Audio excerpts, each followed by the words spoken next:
Era un imperio a una escala que nunca había sido igualada. Misterioso, violento en extremo e infinitamente creativo. Solo un imperio ha sobrevivido durante 4000 años. China. Emperadores todopoderosos movilizaron inmensos ejércitos de campesinos para crear proezas de ingeniería sin paralelo en la historia humana. Una tumba dorada con ríos de mercurio fluyendo. Es difícil creer que algo así pueda ser solo producto del trabajo humano. El canal más largo del mundo. Una flota naval más poderosa que ninguna otra que haya surcado los mares. Pero nada puede compararse con el monumento que cambiaría la faz de la Tierra, la Gran Muralla de China. Esta es la mayor gestión de un proyecto en la historia. Y sin embargo, dinastía tras dinastía, consumidas por la vanidad y la avaricia, serían derribadas del poder cuando el pueblo se levantó y la opresión se convirtió en destrucción.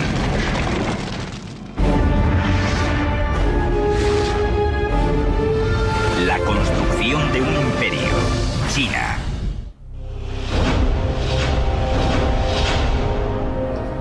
En el amanecer de la civilización los chinos estaban ahí y aún siguen aquí. Hola, soy Peter Weller. Cuando los egipcios construían sus pirámides, los chinos ya tenían suntuosos palacios para sus reyes. Cuando Roma planificaba su altísimo acueducto que bañaría a sus ciudadanos y apagaría su sed, los chinos estaban desviando un río entero a través de una montaña, antes de la pólvora, y construyendo una presa que irrigaría miles y miles de hectáreas de tierra y provocaría una explosión demográfica como el mundo no había visto jamás. Hace 4000 años, la civilización china creció y se expandió a lo largo de una vasta área. Un tercio mayor que Estados Unidos. Pero durante siglos, en China reinó la confusión. Distintos reinos luchaban por el poder y el control. Los conflictos y los combates devastaban la tierra. China, como la vemos hoy en día, más o menos, estaba compuesta por un número de estados, luchando unos con otros por la supremacía. Ese periodo se llamó los Estados Guerreros. En el siglo III a.C., un reino sobresalió como el más poderoso y el más implacable. Una provincia occidental, hogar de un pueblo hostil y guerrero. Eran ambiciosos, inexorables y dispuestos a conquistar y unificar los 7 reinos. Se llamaban los Qin. Su unificación de esta vasta tierra crearía un imperio como ningún otro que hubiera visto el mundo. Los Qin prosperaron en una región que era fértil y llana, con acceso a rutas comerciales importantes como la famosa Ruta de la Seda, conectándolos con los rincones más lejanos de China y más allá. Con el tiempo, los Qin desarrollaron 2 ventajas militares críticas sobre los otros reinos. De sus vecinos nómadas y bárbaros, los Qin dominaron la equitación. Al mismo tiempo, también cambiaron su estrategia para hacer la guerra. Hasta ahora, las guerras las libraban pequeños pelotones de nobles conduciendo carros. Pero el reciente descubrimiento de nuevas tecnologías para fraguar metales llevaron a la producción en masa de armas y al nacimiento de un nuevo tipo de guerrero, el soldado de infantería. Fue un tiempo en que el uso del hierro se extendió, por lo que al mismo tiempo entraron los ejércitos de infantería que tendieron a ser mucho mayores, por lo que fue posible fabricar más armas. Con esta innovación táctica, los Qin lanzaron una ofensiva para conquistar toda China.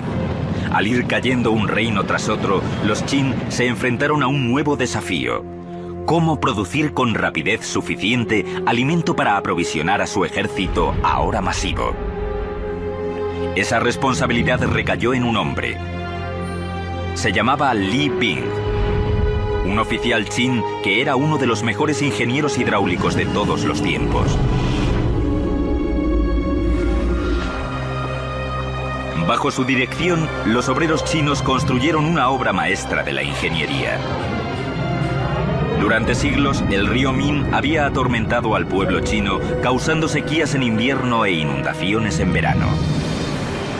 Ahora Li Bing estaba decidido a aprovechar las violentas aguas. El centro de su plan era un dique que crearía una vía fluvial completamente nueva. Un canal para controlar el flujo y también para proveer un suministro de agua para la producción de alimentos que necesitaban con desesperación. Pero Bi Ling tenía un enorme problema. El monte Qian estaba directamente en el camino de su canal de irrigación. No podía mover la montaña, por lo que decidió excavar un camino para su nueva vía fluvial a través de ella.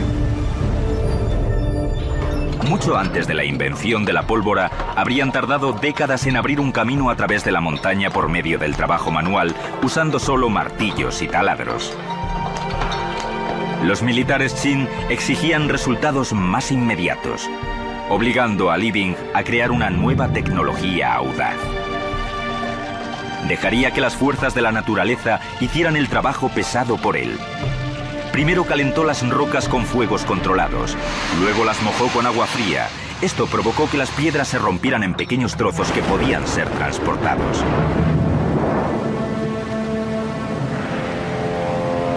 Ocho años después de empezar, Li Bing había abierto un canal de irrigación a través de la montaña. Ahora tenía que construir el enorme dique que desviaría las aguas del Min hasta el nuevo canal de irrigación. Llevaron al lugar miles de trabajadores que trabajaron con nada más que músculos y escoplos excavando la tierra. Y es algo extraordinario que Li Bing pudiera diseñar un dique que regulara las violentas aguas del Min según la estación. En verano se podía desviar más agua al canal de irrigación para prevenir las inundaciones a lo largo del río. En invierno, las proporciones se invertían, dirigiendo más agua hacia el río para evitar la sequía. Al irrigar una vasta extensión del territorio Qin, el dique de Li Bing provocó una explosión demográfica masiva.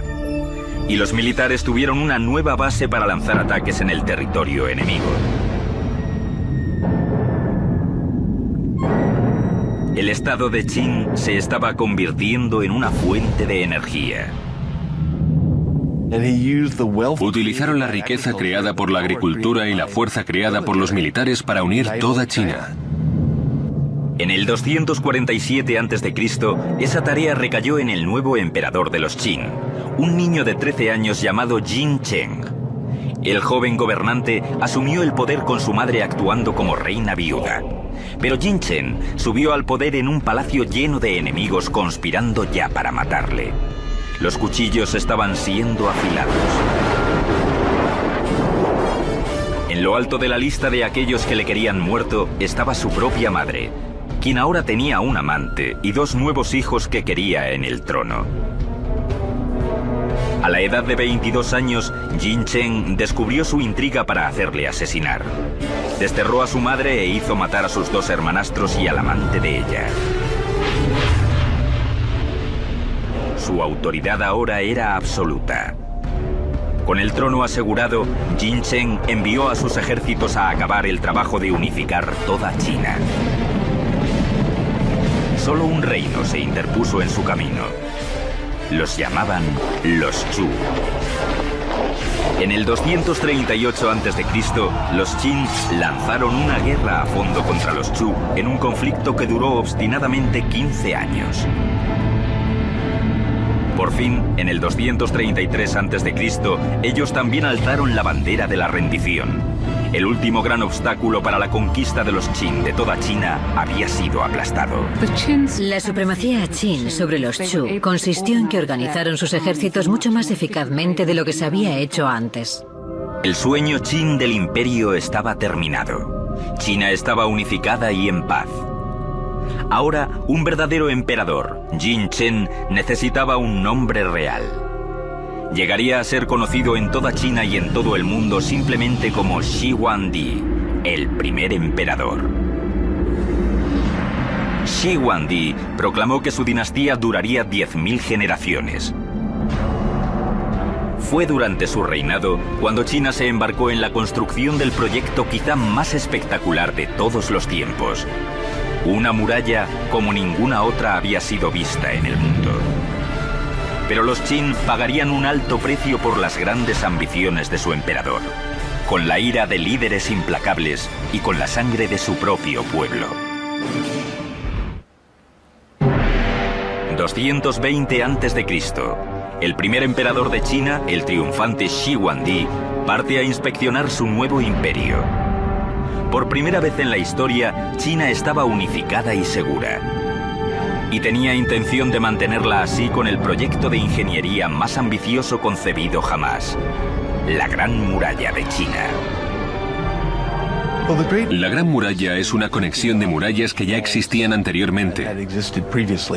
Un número de estados en el norte de China habían construido murallas en parte para defenderse unos de otros, pero sobre todo para defender su frontera norte.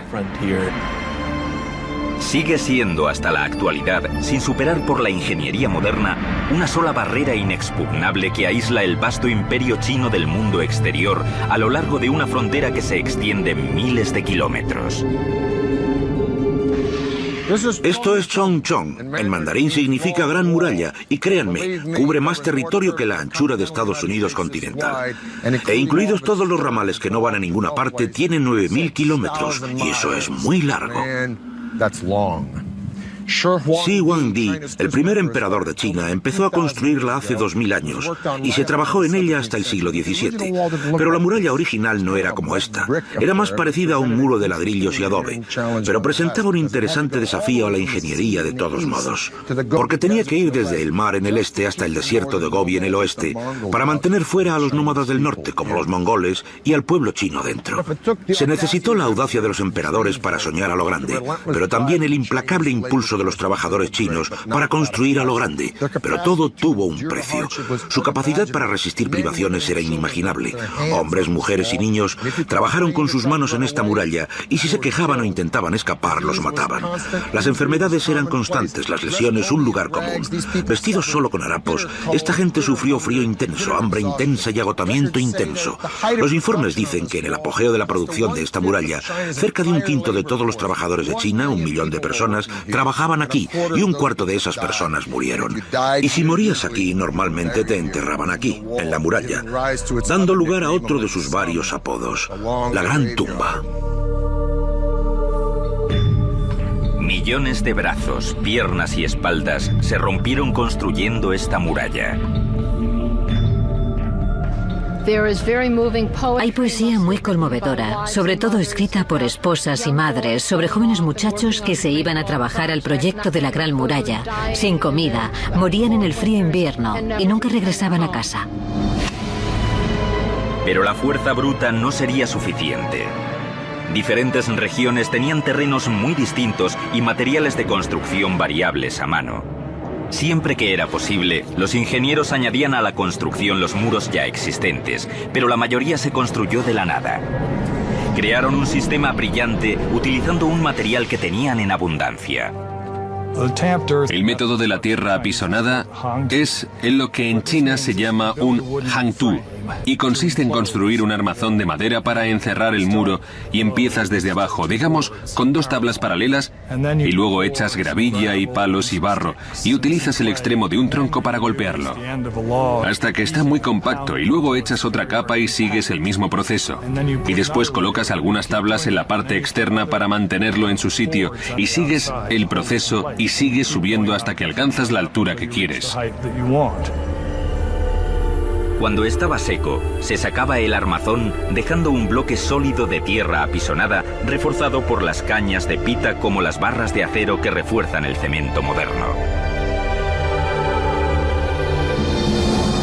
El lado meridional, de cara a China, estaba defendido por un simple parapeto, mientras que el lado norte, de cara a los bárbaros, estaba almenado. Había una torre de guardia cada 700 o 1000 metros. Un camino pavimentado a lo largo de la cima de la muralla para las tropas e incluso los carros, haciendo de ella una eficaz ruta de comunicaciones, sobre todo para los soldados estacionados en cada torre. Pero como obra de ingeniería militar, la muralla solo tuvo éxito en parte. Una muralla existe para que la defiendan, pero a largo plazo la muralla no era muy defendible. Los nómadas podían atravesarla y rodearla o entrar por medio de sobornos. Pero la Gran Muralla no se diseñó solo para mantener fuera a los bárbaros. También era una línea divisoria simbólica encerrando dentro a los chinos. La Gran Muralla, en cierto sentido, es una marca cultural tanto como una fortificación militar. Es un modo de decir, los chinos a los nómadas, vosotros quedaos ahí fuera, criad caballos y ovejas y nosotros nos quedaremos dentro plantando cereales. En el 210 a.C., la Gran Muralla se había extendido más de 5.000 kilómetros, dejando una marca indeleble en el accidentado terreno de China. Pero el resentimiento se estaba convirtiendo en furia contra Shi Huangdi. Muchos en su reino sentían que la colosal barrera no valía el precio que infligía en el pueblo chino. Una vez más, sus enemigos conspiraban contra él. Los últimos años de Shi Huangdi estuvieron marcados por lo que creo que es razonable llamar paranoia, pero como dice el viejo proverbio, solo porque estés paranoico no significa que la gente no te persiga. Al menos 3 conspiraciones de asesinatos se sucedieron en poco tiempo. Shi Huangdi devolvió el golpe convirtiendo a China en una auténtica prisión para su pueblo. Ordenó destruir todos los archivos históricos de su despiadado régimen. El castigo para todo aquel que no lo cumpliera era el trabajo forzado o incluso la muerte. Unas 400 personas fueron enterradas vivas para dar una lección a aquellos que hablaban contra el régimen. Cuando el hijo mayor del emperador objetó, incluso él fue desterrado.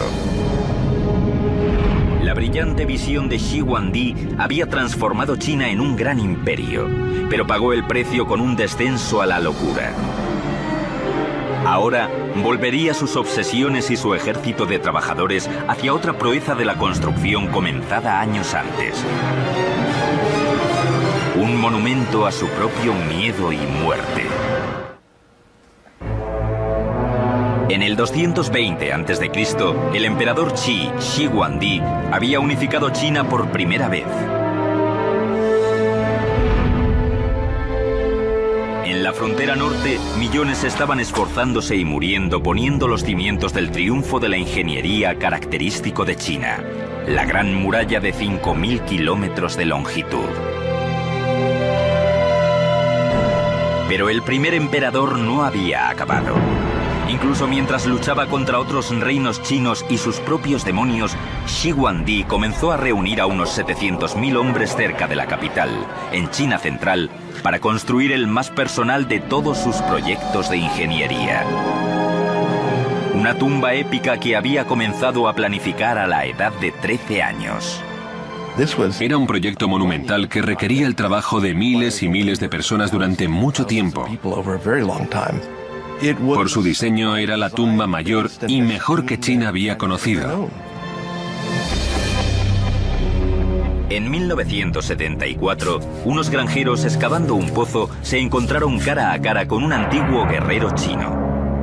El misterioso cráneo de terracota demostraría ser la puerta de entrada a uno de los grandes descubrimientos arqueológicos de todos los tiempos. El montículo es enorme. Siempre se supo que ese montículo era la tumba del primer emperador.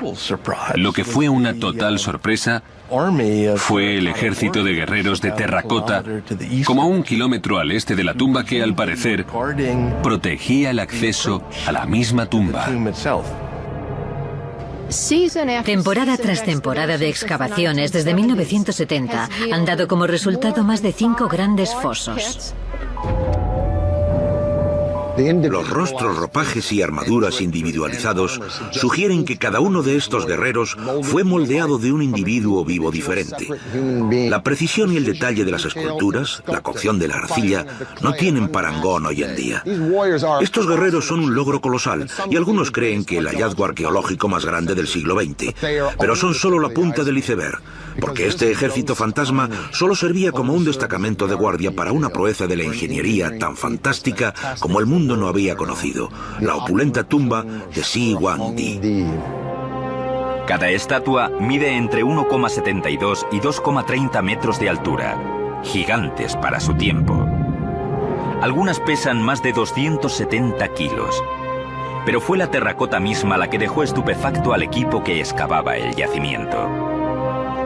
La arcilla tenía una dureza superior a nada que hubieran visto antes, indicando que los artesanos de Shiguandi habían desarrollado una nueva tecnología revolucionaria. Hornos de fundición que cocían las estatuas a temperaturas de más de 1090 grados centígrados. Los arqueólogos por fin descubrieron 3 enormes fosos llenos de un ejército de terracota protegiendo la tumba del primer emperador. Un solo foso contenía más de 6000 guerreros de tamaño real y caballos en formación de batalla. En un segundo foso se descubrieron 1300 figuras de las fuerzas militares de élite de Shiguandi, incluyendo arqueros, carros y caballería. Mientras que el tercer foso, con 68 figuras y un carro, era el centro de mando de todo el ejército.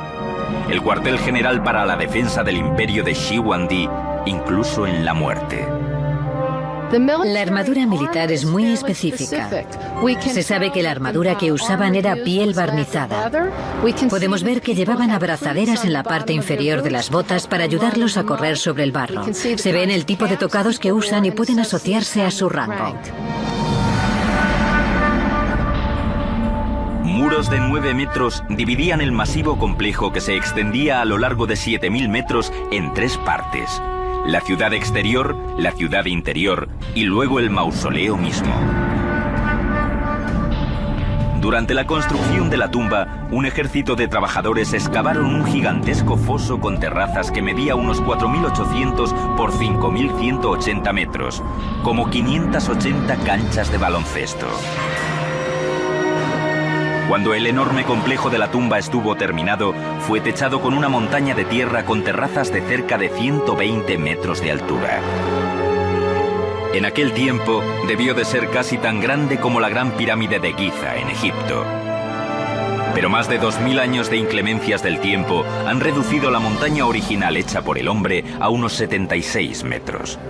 Es difícil creer que algo como esto pueda ser producto del trabajo humano solamente, pero lo es. Ese montículo fue puesto ahí, cesto lleno de tierra tras cesto lleno de tierra, para cubrir lo que asumimos que es toda una ciudad subterránea dedicada a la vida tras la muerte del primer emperador. La tumba de Shiguandi es definitivamente la expresión de un hombre que quería que su imperio superara cualquier cosa que el mundo hubiera conocido. El techo se dice que es un cielo nocturno tachonado de constelaciones hechas de perlas. El suelo una completa recreación de su imperio en miniatura, pabellones y pagodas cerca de un río de mercurio fluido. El mismo rey yacía vestido de oro y jade en un ataúd de bronce flotando en una piscina de mercurio. Todo esto es fantástico y alucinante, pero ¿es verdad?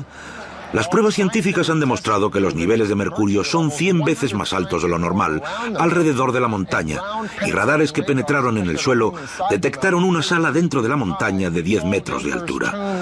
Por lo que la tumba del emperador quizás sea muy estrafalaria, pero vamos a tener que esperar para averiguarlo, porque el gobierno chino ha decidido no excavar el yacimiento hasta que tengan la tecnología para preservar lo que hay dentro. E incluso entonces, una vez que entren, puede ser un yacimiento muy peligroso.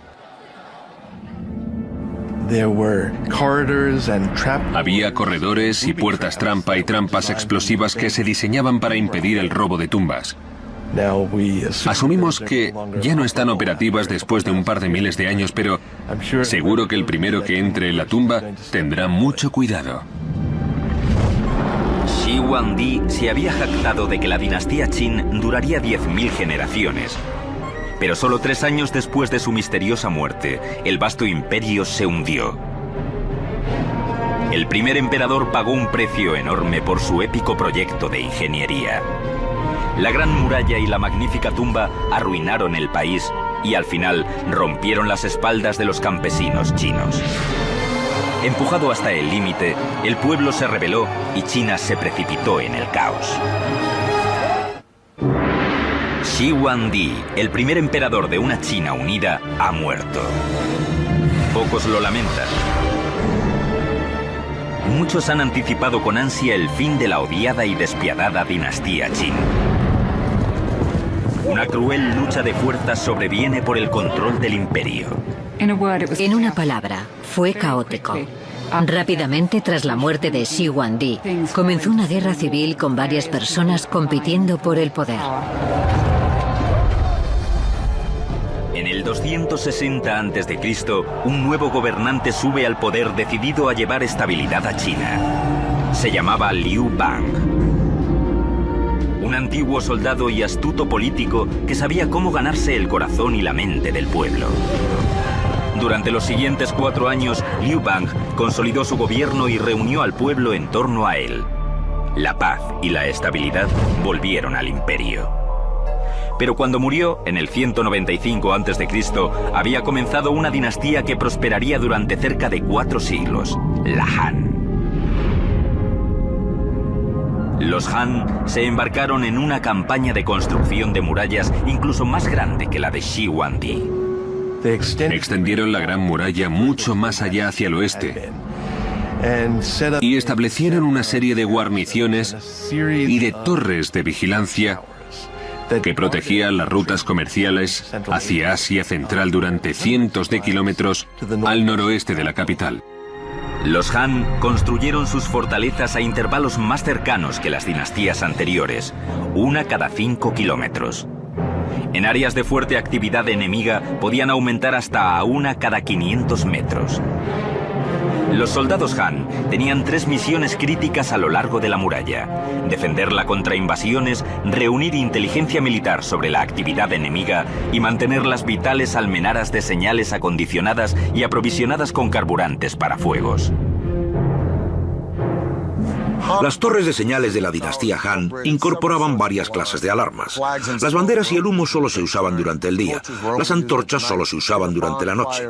Grandes hogueras y tambores se utilizaban en cualquier momento. Inventaron complejos códigos para estas señales, pero igual que los códigos modernos de hoy, todos eran clasificados como máximo secreto y desconocidos para el pueblo. Desde alrededor del año 200 a.C. al 200 después de Cristo, justo hacia la época en que Roma se estaba disolviendo como república, solo para renacer como un imperio que devoraría y transformaría el mundo occidental, China era un imperio que estaba consumiendo y transformando el este.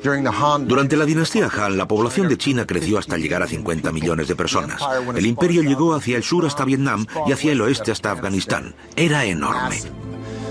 Pero tras 400 años, igual que Roma, la desintegración interna comenzó a ensombrecer sus triunfos militares, y en 184 después de Cristo, una rebelión campesina detuvo en seco a la dinastía Han. Y una vez más, China estuvo al borde del caos.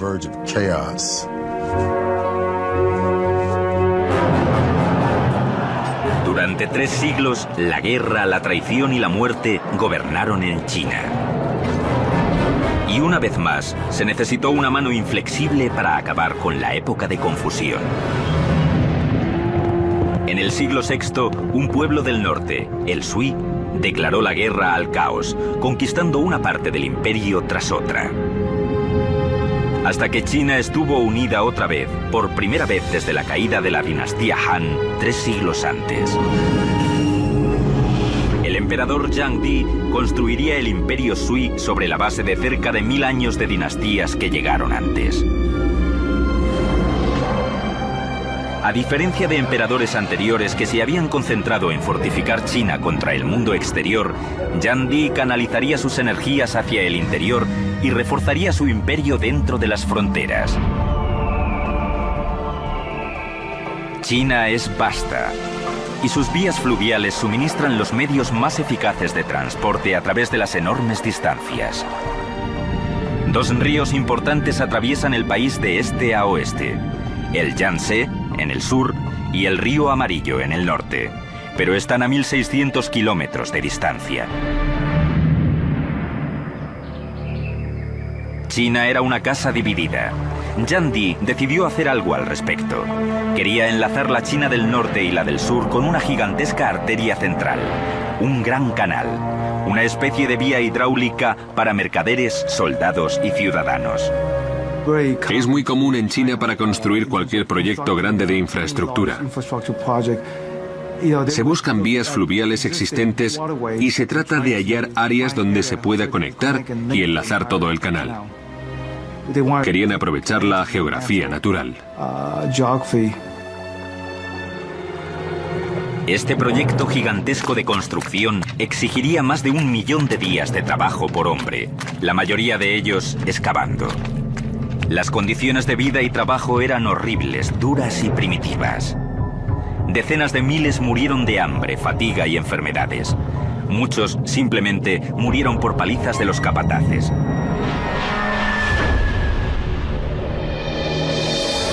Se necesitaron más de 24 esclusas para crear una red masiva de canales.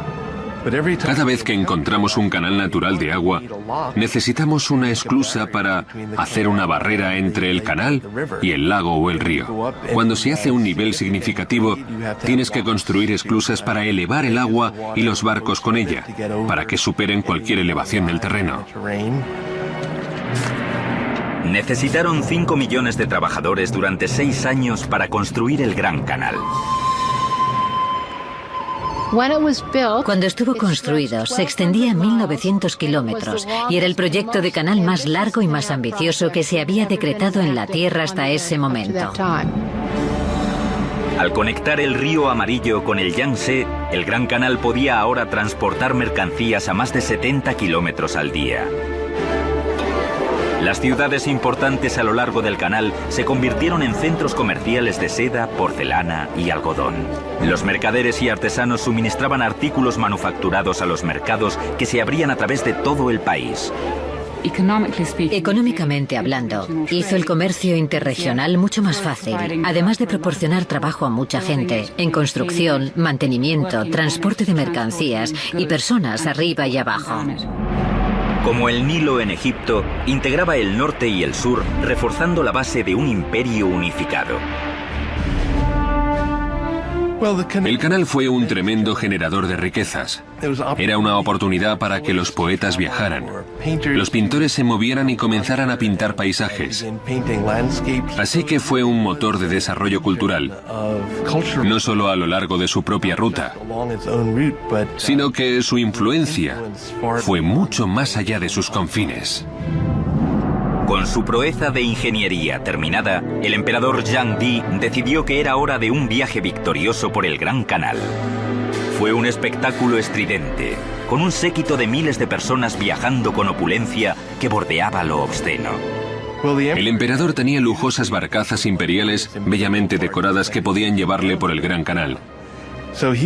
Y pasaba 6 meses al año disfrutando del soleado sur. El emperador redefinió el lujo exigiendo alimentos exquisitos e impuestos desorbitados de cada condado y ciudad a lo largo del canal. Cuando grandes cantidades de restos de exquisiteces eran arrojadas por la borda, los destituidos que construyeron el canal miraban desde la orilla desesperados. Pero una vez más, un emperador chino subestimó el poder del pueblo.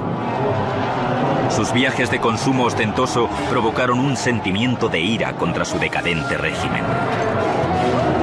En el 618 después de Cristo, el pueblo se rebeló en una serie de sublevaciones campesinas a través de todo el país.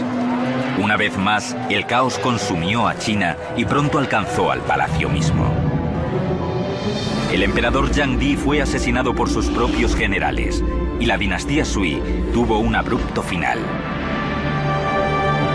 Pero con el imperio unido de nuevo, el escenario estaba preparado para la Edad de Oro de China. Y por primera vez, los ingenieros de China extenderían el alcance del imperio alrededor del mundo. Hace 6 siglos, una increíble armada de naves chinas cruzaba el mar de China antes de aventurarse hacia el oeste, a Ceilán, Arabia y África Oriental. Era una flota como ninguna otra que hubiera cruzado los mares. Juncos gigantes de 9 mástiles escoltados por decenas de naves de suministro, botes patrulla y transporte para los caballos de la caballería. La tripulación era en total de 27.000 marineros y soldados. Esta era la famosa armada de la poderosa dinastía Ming. Una proclama para el mundo de que tras un siglo de dominación mongola, China había sido devuelta a sus legítimos gobernantes. Al timón iba un almirante improbable, un plebeyo de la remota provincia de Yunnan que se alzó para convertirse en una de las figuras más poderosas de la dinastía Ming. Se llamaba Xiang Ha. Xiang Ha tenía 11 años cuando su ciudad natal fue conquistada por los Ming. Fue arrancado de su familia, llevado a la corte como regalo para el hijo del emperador y castrado.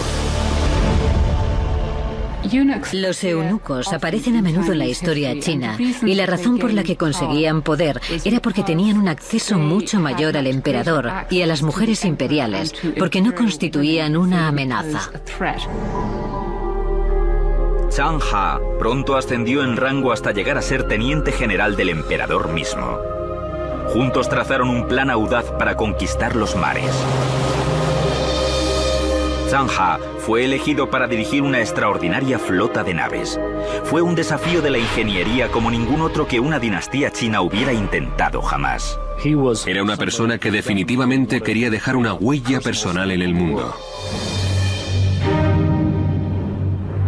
Pidió 337 naves de alta mar. 188 naves de transporte de fondo plano adicionales se reconvirtieron para navegar por el océano.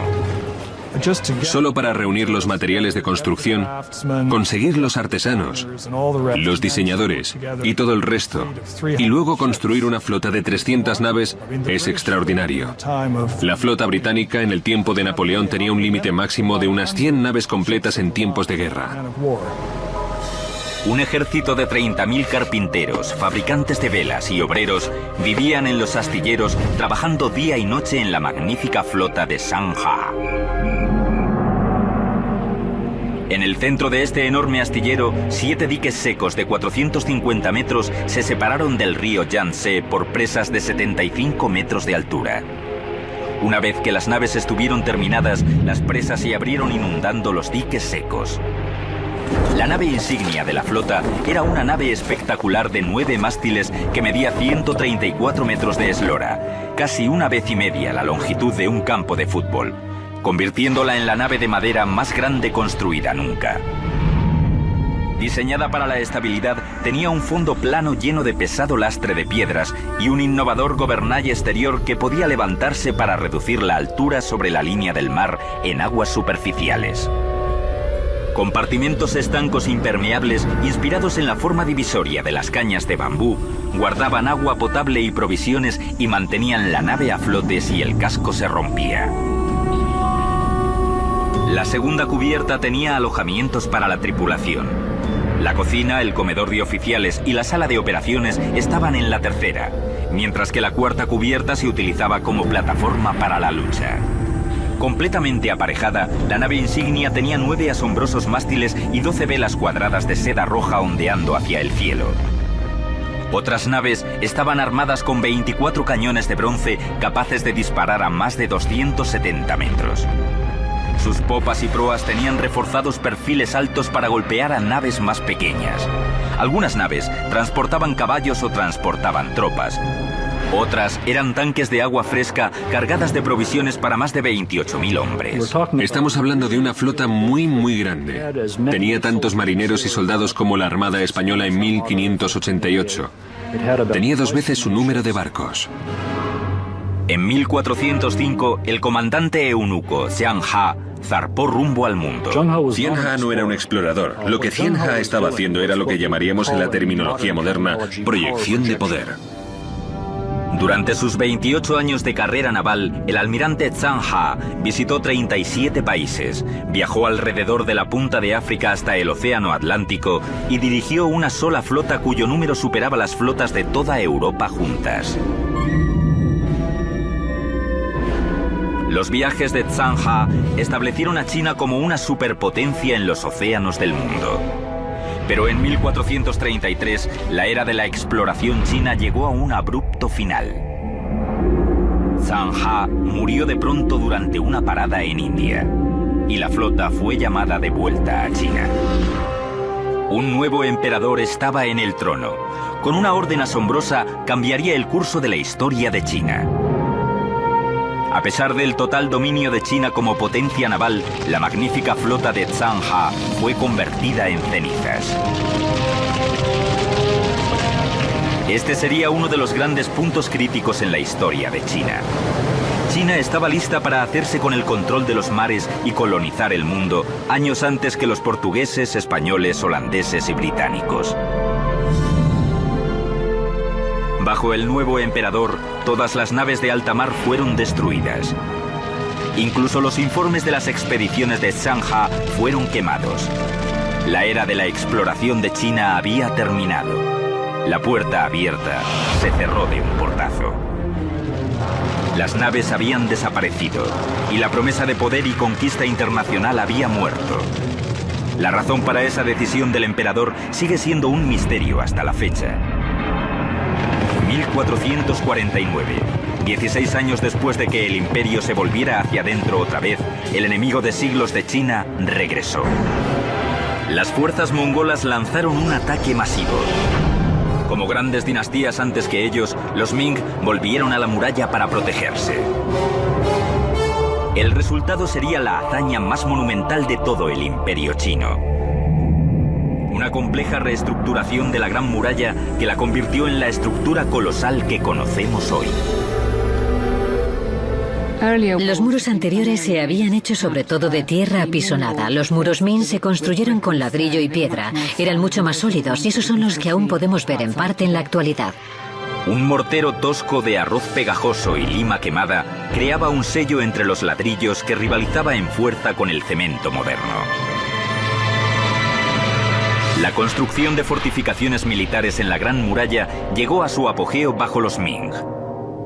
Se añadieron muros dobles en las zonas militares junto con baluartes, salvoconductos y otros refuerzos. Torres de vigilancia de varias formas y tamaños servían como refugios o sencillamente como puestos de señales a lo largo de la muralla.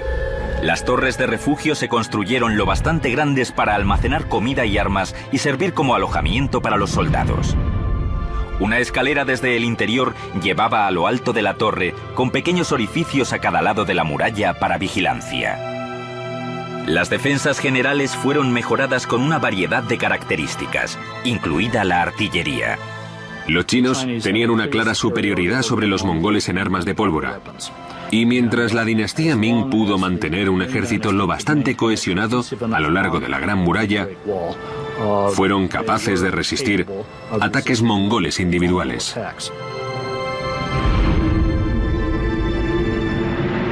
A finales de la dinastía Ming, más de 9.000 kilómetros de muralla, incluidas sus muchas vueltas y digresiones, se extendían a lo largo del norte de China. Durante un siglo y medio, la muralla se mantuvo firme. Pero en 1600, la dinastía tras ella se derrumbaba. Y una tribu extranjera conocida como los Manchú estaba reuniendo fuerzas en la frontera norte de China. El 26 de mayo de 1644, Beijing por fin cayó ante las fuerzas manchúes. Los chinos tardarían más de 250 años en derrocar a los invasores del norte. Pero cuando lo hicieron, emergió un nuevo reino chino como ninguno anterior: la China comunista. Nada simboliza más el poder duradero y la imaginación de los chinos que la Gran Muralla.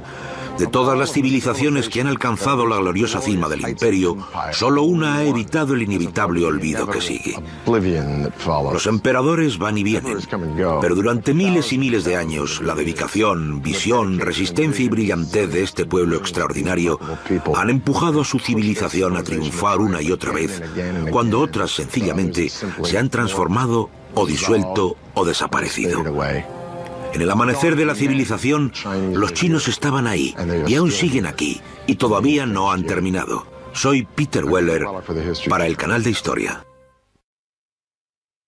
Críticas sobre los otros reinos. De sus vecinos nómadas y bárbaros, los Qin dominaron la equitación. Al mismo tiempo, también cambiaron su estrategia para hacer la guerra. Hasta ahora, las guerras las libraban pequeños pelotones de nobles conduciendo carros. Pero el reciente descubrimiento de nuevas tecnologías para fraguar metales llevaron a la producción en masa de armas y al nacimiento de un nuevo tipo de guerrero, el soldado de infantería. Fue un tiempo en que el uso del hierro se extendió, por lo que al mismo tiempo entraron los ejércitos de infantería que tendieron a ser mucho mayores, por lo que fue posible fabricar más armas. Con esta innovación táctica, los Qin lanzaron una ofensiva para conquistar toda China. Al ir cayendo un reino tras otro, los Qin se enfrentaron a un nuevo desafío: cómo producir con rapidez suficiente alimento para aprovisionar a su ejército ahora masivo. Esa responsabilidad recayó en un hombre. Se llamaba Li Bing, un oficial Qin que era uno de los mejores ingenieros hidráulicos de todos los tiempos. Bajo su dirección, los obreros chinos construyeron una obra maestra de la ingeniería. Durante siglos, el río Min había atormentado al pueblo chino, causando sequías en invierno e inundaciones en verano. Antes de la pólvora, y construyendo una presa que irrigaría miles y miles de hectáreas de tierra y provocaría una explosión demográfica como el mundo no había visto jamás. Hace 4000 años, la civilización china creció y se expandió a lo largo de una vasta área, un tercio mayor que Estados Unidos. Pero durante siglos, en China reinó la confusión. Distintos reinos luchaban por el poder y el control. Los conflictos y los combates devastaban la tierra. China, como la vemos hoy en día, más o menos, estaba compuesta por un número de estados, luchando unos con otros por la supremacía. Ese periodo se llamó los Estados Guerreros.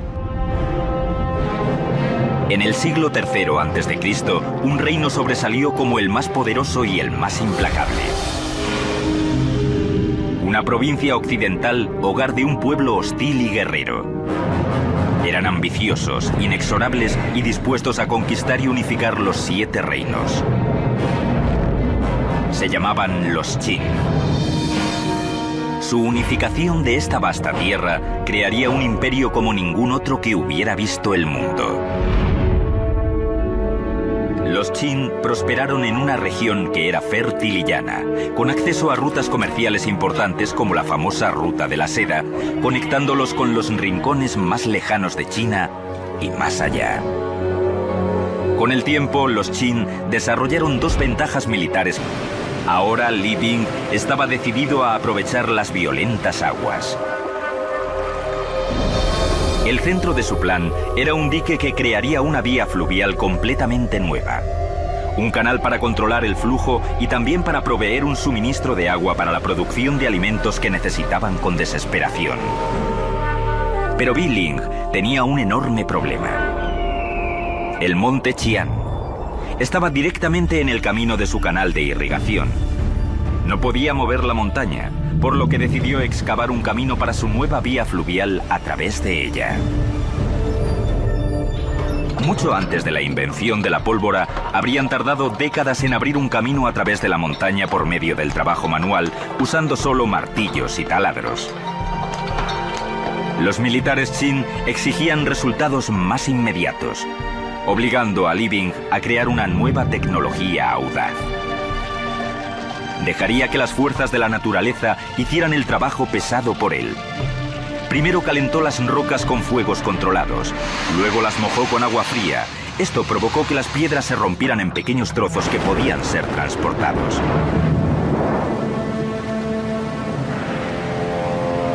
Ocho años después de empezar, Li Bing había abierto un canal de irrigación a través de la montaña. Ahora tenía que construir el enorme dique que desviaría las aguas del Min hasta el nuevo canal de irrigación. Llevaron al lugar miles de trabajadores que trabajaron con... Era un imperio a una escala que nunca había sido igualada. Misterioso, violento en extremo e infinitamente creativo. Solo un imperio ha sobrevivido durante 4000 años. China. Emperadores todopoderosos movilizaron inmensos ejércitos de campesinos para crear proezas de ingeniería sin paralelo en la historia humana. Una tumba dorada con ríos de mercurio fluyendo. Es difícil creer que algo así pueda ser solo producto del trabajo humano. El canal más largo del mundo. Una flota naval más poderosa que ninguna otra que haya surcado los mares. Pero nada puede compararse con el monumento que cambiaría la faz de la Tierra, la Gran Muralla de China. Esta es la mayor gestión de un proyecto en la historia.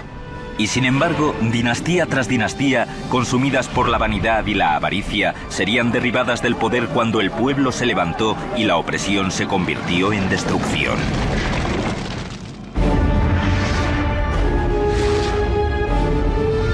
La construcción de un imperio. China.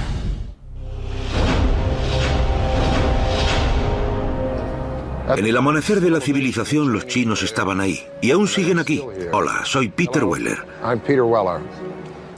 Cuando los egipcios construían sus pirámides, los chinos ya tenían suntuosos palacios para sus reyes.